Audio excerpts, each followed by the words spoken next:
No codiciarás la mujer de tu prójimo, ni su siervo, ni su sierva, ni su buey, ni su asno, ni nada que sea de tu prójimo.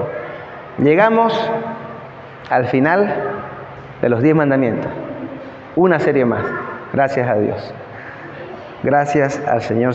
Estamos concluyendo una serie más, porque no es fácil. A veces las series se truncan y tienen problemas. Hemos tenido algunos soldados caídos en batalla en el camino, que están enfermos, a la última fase ya de la serie. Así que ven, el enemigo no quería que lleguemos al final. Pero aquí estamos y hemos leído el último mandamiento, que es: no codiciarás la casa de tu prójimo, o la mujer, su siervo, sierva, asno, buey, ni nada. No codiciarás es el mandamiento.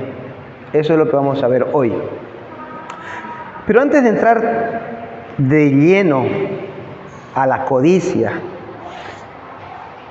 a modo de ir concluyendo no el mandamiento, sino los mandamientos, los 10 mandamientos, sería bueno que volvamos a repasar la intencionalidad y el uso legítimo de los 10 mandamientos en el Nuevo Testamento o en el tiempo de la gracia, hoy.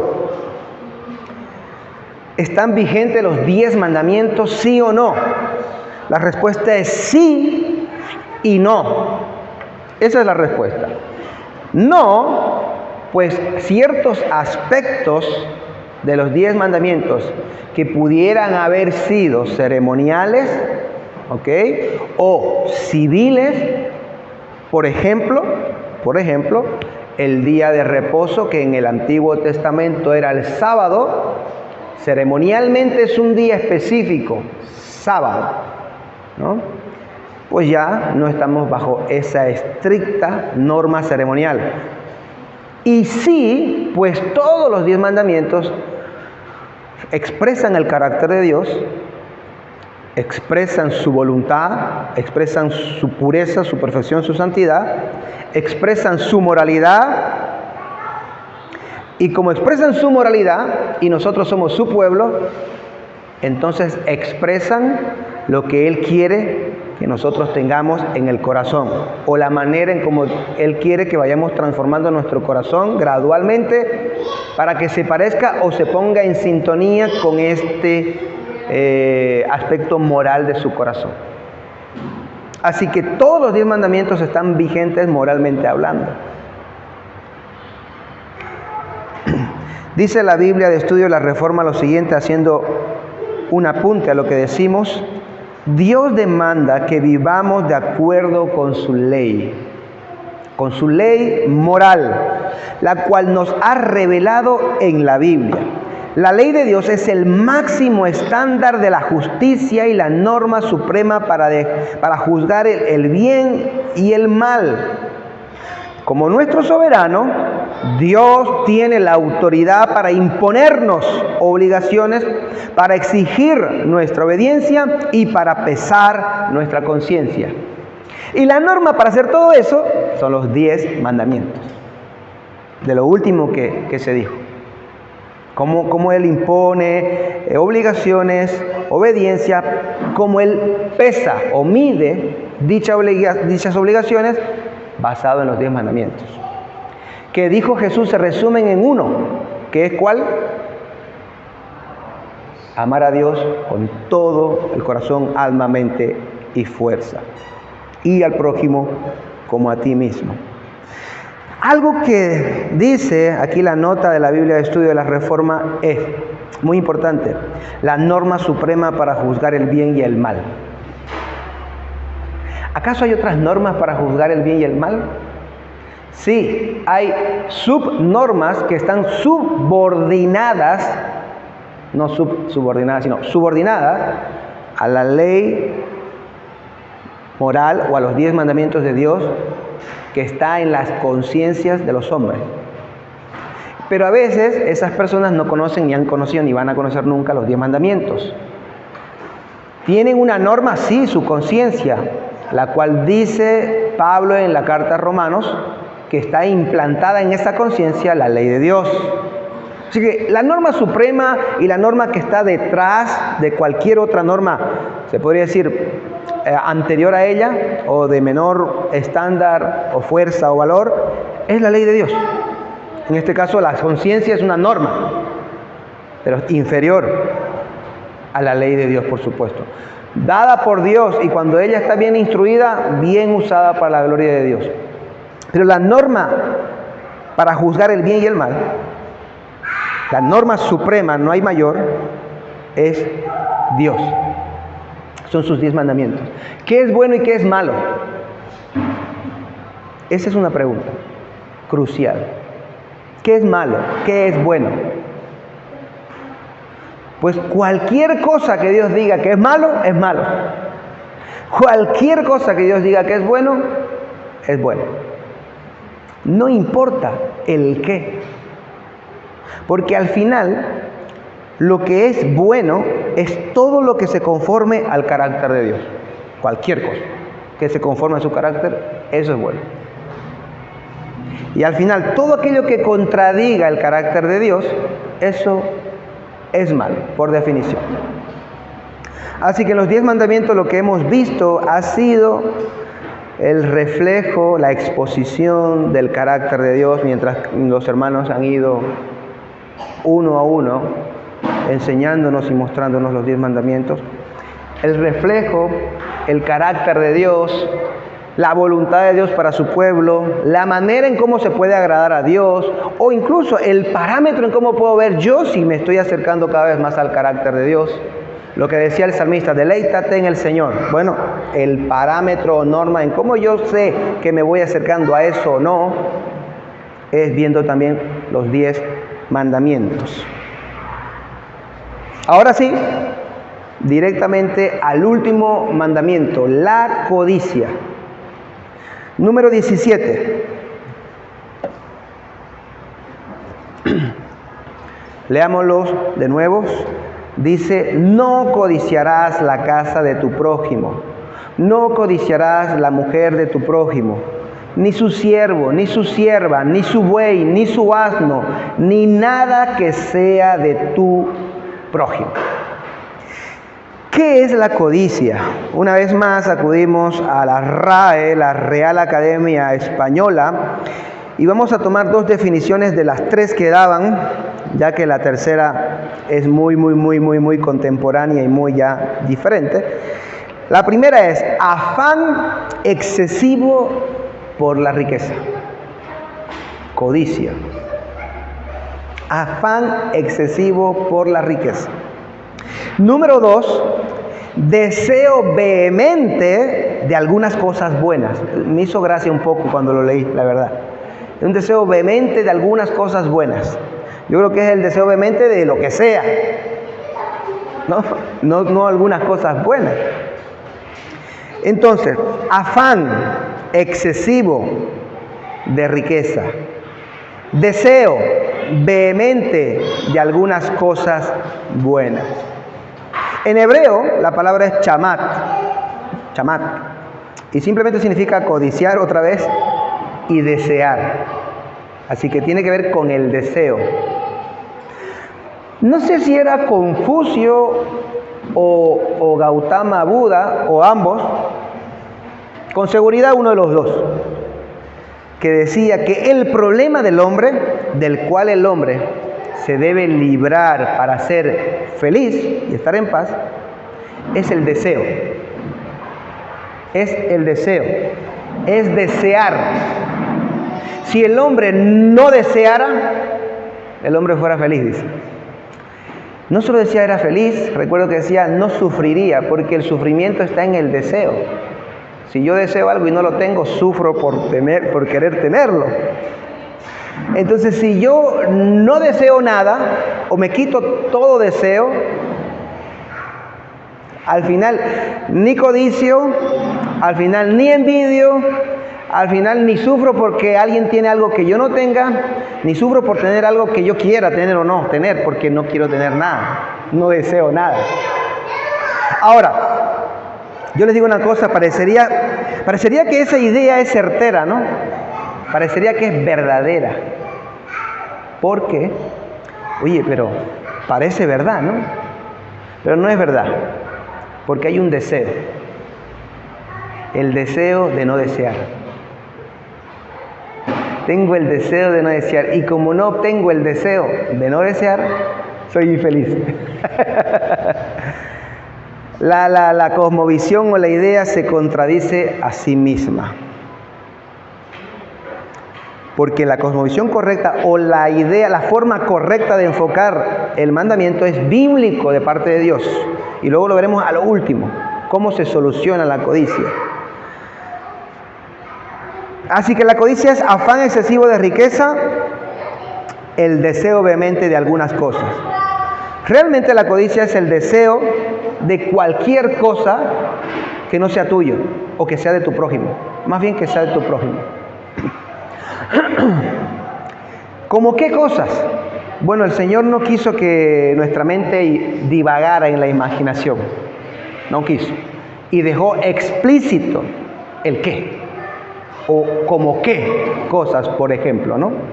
Y dice, número 1, por ejemplo, no debes codiciar la casa de tu prójimo. ¿Qué es no codiciar la casa de tu prójimo? Bueno, lo que no es, antes de qué es codiciarla, no es que no puedas decir, qué bonita la casa de mi hermano, ¿no? Qué buena, qué bonita fachada la casa de mi hermana, qué bonito jardín ha hecho mi hermana en su casa, hermoso, quisiera uno como ese en mi casa, o que me motive, ¿no? Si no es ese deseo de sentirte infeliz o insatisfecho, la codicia es ese deseo de sentirte infeliz o insatisfecho hasta no obtener lo mismo o el igual que tiene tu hermano o tu hermano. Yo quiero ese jardín.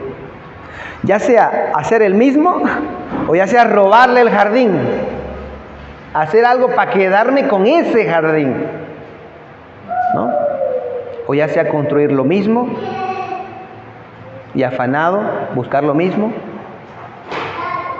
o robarle la casa, quitarle la casa. No debemos codiciar la casa de nuestro prójimo. Debemos alegrarnos. Debemos más bien ser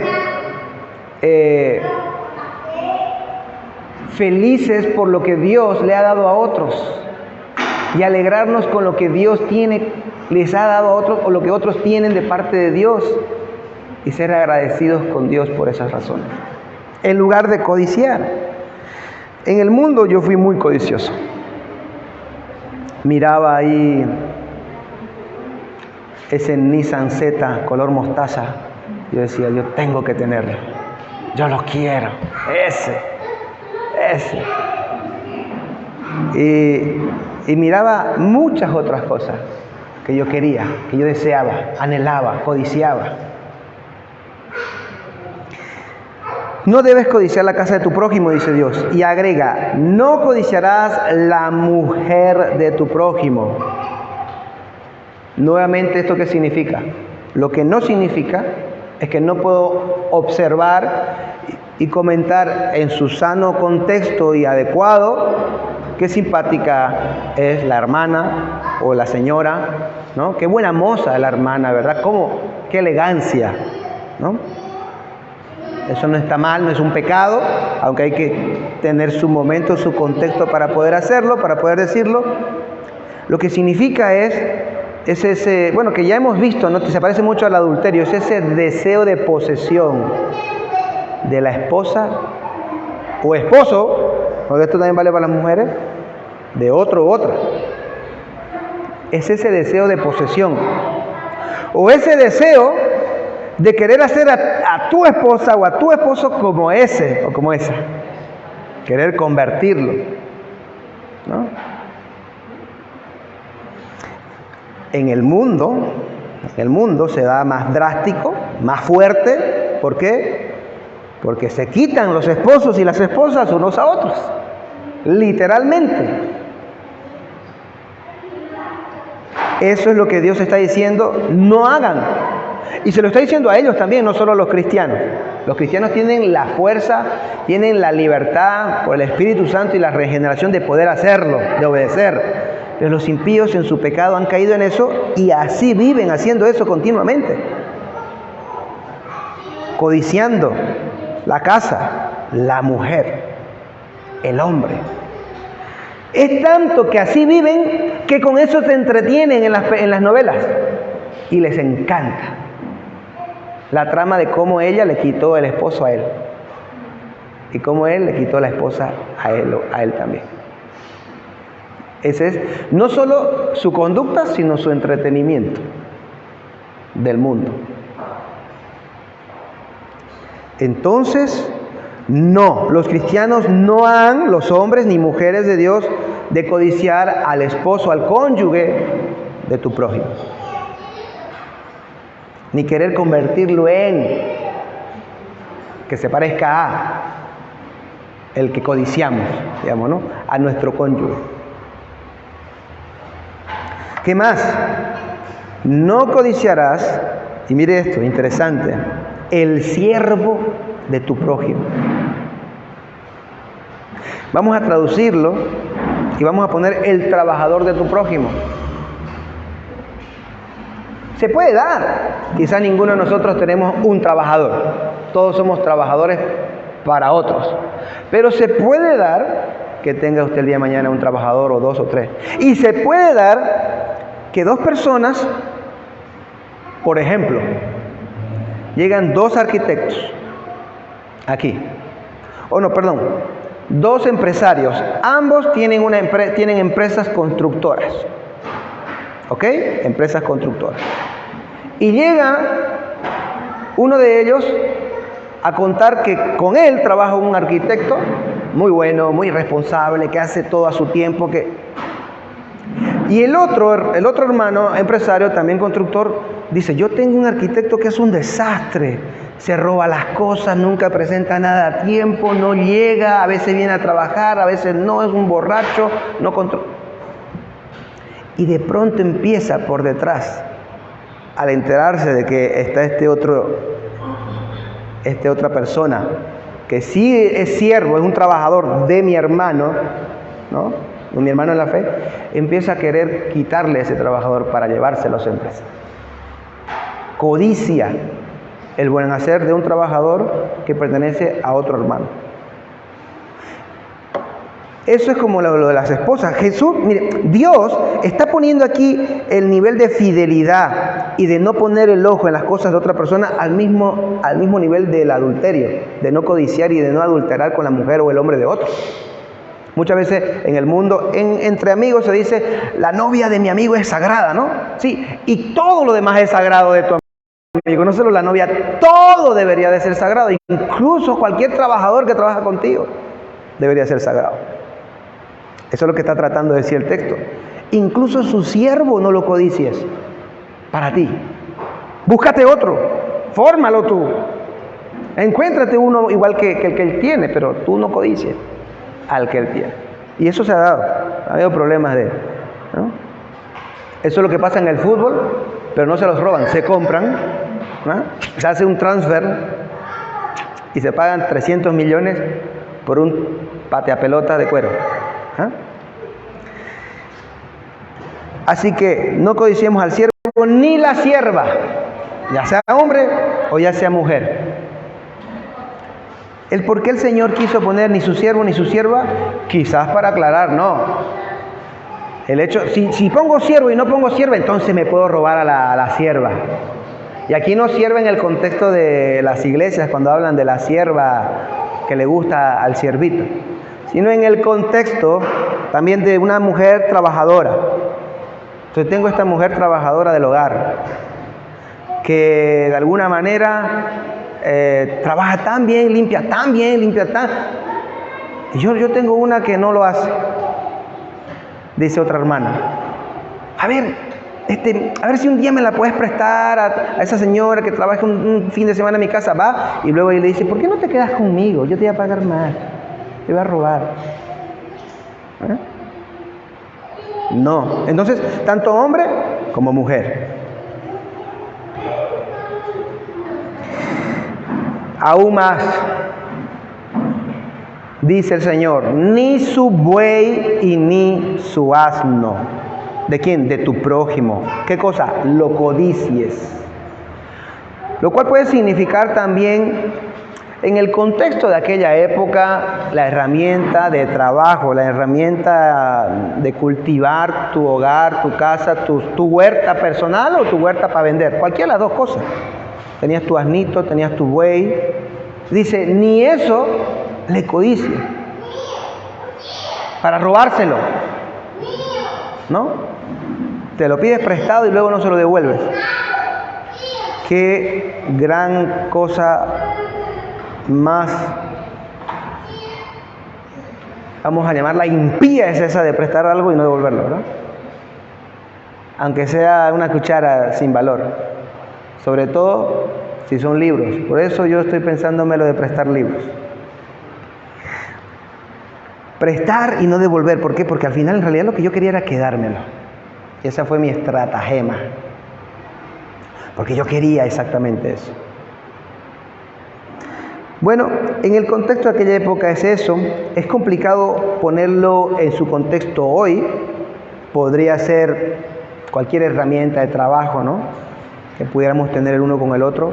O conocer del otro y decirle, yo lo quiero. O hacer algún tipo de argucia con la que me ayude para quedarme con eso, ¿no? Porque se usaba el buey y el asno para arar tu propia casa, tus propias hortalizas. También se usaba para la venta y para hacer el cultivo general. Y la idea es que había un buey que trabajaba mejor que otro. Había uno que no se enfermaba nunca y aquí yo tengo uno que se me enferma 3 veces al año. Y eso significaba mucho, mucho en ese contexto. Dinero y ganancias o pérdidas, las dos cosas. Entonces Dios dice, no envidies, podríamos decir el trabajo, ¿no? Codiciar el puesto de trabajo o un trabajo también a tu prójimo. Ahora, ¿solo eso, Señor? ¿Y ya? ¿Hasta ahí llegó la lista? No. Agrega y dice, ni nada que sea de tu prójimo. Nada que sea de tu prójimo. Ninguna cosa que sea de tu prójimo debemos codiciar. Ni la camisa, ni la gorra, ni el pantalón, ni el zapato, ni el reloj, ni el anillo, ni nada. Los hombres y las mujeres del mundo viven así, codiciando, deseando tener lo mismo y quitar eso a las personas, eso que codician. La codicia probablemente viene motivada, no estamos hablando todavía de su motivación, pero viene motivada de la envidia, ¿no? Probablemente la envidia, el ansia de querer tener. La codicia tiene algo que ver con el afán de riqueza, pero no necesariamente, como lo define la RAE. Ahí yo creo que la RAE ya va más allá de la codicia, ¿no? La codicia es querer algo, punto. ¿Por qué? Ya eso puede ser que yo tenga un montón o no. O simplemente quererlo no para enriquecerme, porque por cualquier otra razón.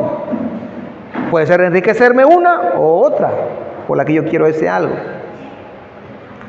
Entonces la codicia tiene ahí en sus raíces o en su corazón la envidia, el deseo de tener lo que tiene el otro.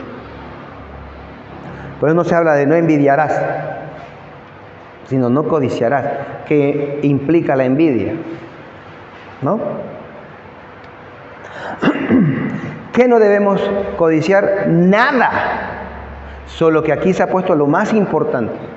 Pues ni tu casa, ni tu esposa, ni el trabajador, ni sus herramientas de trabajo principales o su propio trabajo.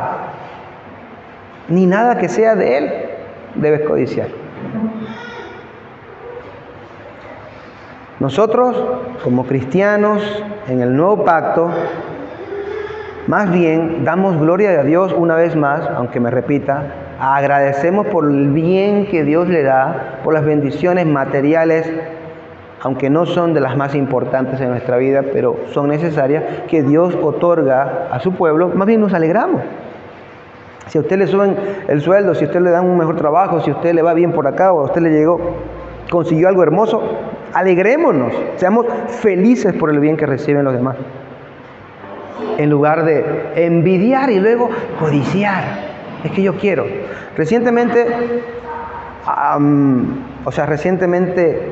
unos meses, yo sí he escuchado testimonio de una persona o de personas que realmente tienen un problema profundo, son infelices e incluso se amargan diciendo, ¿y por qué yo no? ¿Y por qué a Dios le ha dado a ellos? ¿Y por qué ellos tienen? ¿Y por qué yo no? Y dice, y no es justo. ¿Por qué? ¿Dónde dice que todos tienen que tener lo mismo? En el libro de Marx y en la izquierda. Pero aparte de eso, Dios dice, no codicies. Deja que el que tenga lo que tenga. Y lo que se te ha dado a ti. El marxismo no es bíblico. Y lo siento por algún hermano que sea marxista, que sea de izquierdas. ¿Dónde lo sé? Bueno, Dios le dio algunos 10 talentos, a otro le dio 5 y a otro le dio 3. Y le dijo, y cállense ustedes, y no le quiten uno al otro, los otros 7, al otro le quitas 3, al otro, y se pelean por tener los mismos talentos. Yo he decidido que uno tenga 10 talentos, otro 5 y otro 3, y uno 1. Y lo que quiero es que todos en lo que les he dado sean fieles. Y en ese contexto talento era dinero literal. ¿Y qué hacer con ese dinero? No codicien, sino acepten de buena gana la soberanía y voluntad de Dios y luego alégrense con lo que Dios haya hecho con otros. El salmista, en un momento dado, lucha con esta situación. Y él dice, yo los veo prosperar a los impíos. Yo los veo crecer sus empresas, sus negocios. Y los veo hacer maldades y no les pasa nada. Ni calamidad, un rayito no les cae. Nada. Ni un calambre eléctrico en el enchufe. No les pasa nada. Ni el dengue ni nada, no les cae nada. Señor, ¿por qué? Y los justos se enferman, tienen problemas, los agobian, vienen, los atropellan, no les va bien, hacen un negocio, no solo no ganan, pierden, quedan deudores. ¿Por qué? Bueno, la reflexión final que hizo el salmista fue que al final el Señor sabe que Él hará justicia al fin de los días, al fin del tiempo. Dice, me acuerdo de tus juicios y ellos son entonces los que me dan consuelo. Dice que Dios va a juzgar al final, que nada de eso queda impune, aunque aparentemente el impío parece prosperar y como que nadie le va a hacer nada. No. Algún día el impío que se dedica a la droga, se dedica a las cosas malas, se dedica a engañar, en todo lo que haga, no da gloria a Dios, aunque no engañe para ganar, pero no da gloria a Dios por lo que recibe, por lo tanto es un pecado no cederle al Señor lo que es del Señor. Un día va a dar cuenta, algún día va a ser juzgado. Así que no tengamos por eso pena ni ninguna preocupación. No codicies nada que sea de tu prójimo. El hombre codicia y no se sacia. ¿Han escuchado esa frase alguna vez? Codicia, codicia, codicia. Quiero más, quiero más. ¿Le doy más, le doy más? ¿Ya? No. ¿Más? No. Digo, ¿ya? No. ¿Más? ¿Ya? No. Quiero más, quiero más, quiero más. ¿Esto por qué es? Porque solo Cristo sacia. Solo Dios sacia. Solo Jesús es un tesoro sin valor, invaluable, que al poseerlo, yo digo, ya tengo y no necesito más. Solo Él es perla maravillosa de gran precio exclusivo. Bien, ahora veamos la codicia como instrumento de muerte de Jesús. La codicia como el instrumento de muerte o como un instrumento de muerte de Jesús. ¿Cómo es eso, pastor? Miren por qué está la codicia en el corazón de Dios, como algo que Dios aborrece, que no quiere, lo pone ahí en la ley de los 10 principales mandamientos del universo. No codiciarás. Número 1, Judas. Judas Iscariote vendió a Jesús, ¿por qué? Por 30 monedas de plata que él codició en su corazón. La codicia, la avaricia se juntaron y el deseo del dinero lo llevó a traicionar a su maestro, amigo, íntimo, con quien comía pan, dice el salmista. En el mismo plato mojábamos el pan y me traicionó y me vendió por 30 monedas de plata que codició.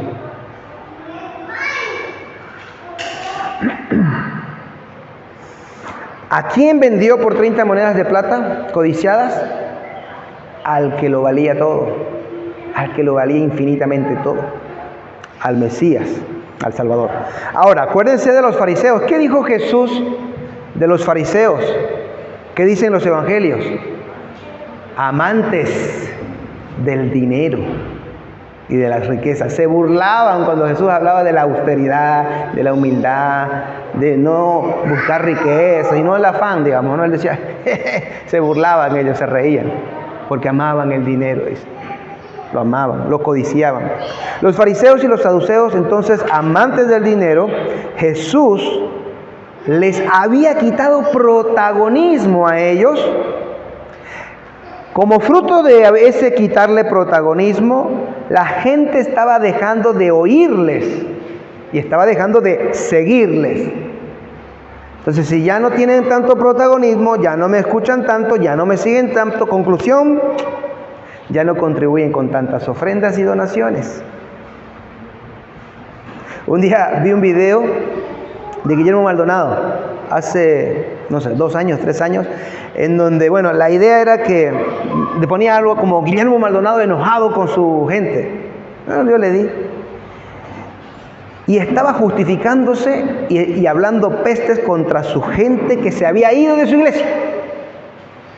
Fruto, decía él, de otros envidiosos que no tienen unción y que no tienen nada y que se van a otra iglesia porque prestan el oído a otra gente, dice, ¿no? Que no entienden sobre la bendición. Claro, gente que se había ido huyendo de él, de su iglesia. Ahora él está tratando de justificar lo que él hace, tratando de dejarlos mal a los que se han ido y advertir a los que están que no se tengan que ir, que no se vayan.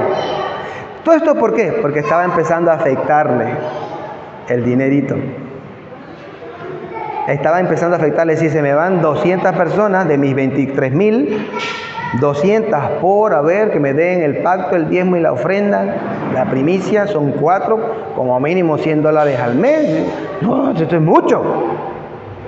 Es mucho, es mucho, es mucho, es mucho. Entonces, lo mismo le pasó a los fariseos y a los escribas. Ellos le tenían envidia a Jesús porque tenían más fama, más arrastre, y le tenían rabia y enojo. ¿Por qué? No porque estuviese blasfemando. Ellos sabían que no estaba blasfemando contra el Espíritu Santo, contra Dios, que Jesús hacía realmente sus milagros por el poder del Espíritu Santo. Lo que le tenían era envidia porque estaban perdiendo el dinero. Jesús estaba por todas partes haciendo que ellos pierdan dinero. Desde el templo, cuando limpió el templo. Cuando lo limpió, la gente que estaba ahí vendiendo en el templo tendría que haber llegado a un acuerdo con los oficiales del templo para permitirles vender en el templo dinero. De hecho, los que vinieron a preguntarle luego, ¿y con qué autoridad haces eso? Probablemente fueron los judíos al ver que se les fueron el negocio. ¿Y por qué? Nos está interrumpiendo el negocio. Al perder gente, pierden seguidores, pierden también contribuyentes de ofrendas y múltiples donaciones que hacían todo tipo de personas. Por tanto, por celos y por la pérdida de influencia y por la pérdida de dinero, entregaron a Jesús a la muerte. Lo traicionaron y lo entregaron a la muerte. Y en tercer lugar,